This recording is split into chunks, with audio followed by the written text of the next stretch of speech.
আচ্ছা, তোমার কাছে স্বপ্ন মানে কি?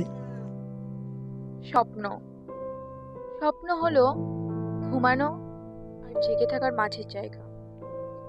স্বপ্ন এমন একটা জিনিস যা মানুষকে না জেগে থাকতে দেয় না ঘুমাতে দেয়। জানো তো, আমিও না স্বপ্ন দেখি, তবে সেই সব স্বপ্ন নয়। আমার স্বপ্নটা একটু আলাদা। আমার স্বপ্নে সাদা কালোর কোনো জায়গাই নেই, আছে শুধু রঙে ভর্তি। চারিদিকে রঙিন হাওয়া বয় আমার স্বপ্নে।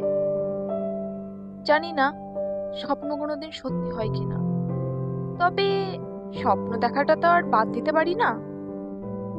আমি স্বপ্ন দেখি এমন একজন মানুষের, যে সব সময় আমার পাশে থাকবে, আমার কাছে থাকবে।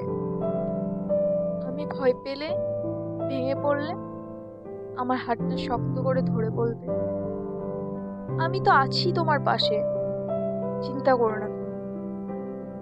একটু যত্ন নেবে, একটু সময় দেবে, আর অনেকটা ভালোবাসবে। জানি না এগুলো সত্যি হবে কিনা, কারণ স্বপ্ন কোনোদিন বাস্তবে পরিণত হয় না।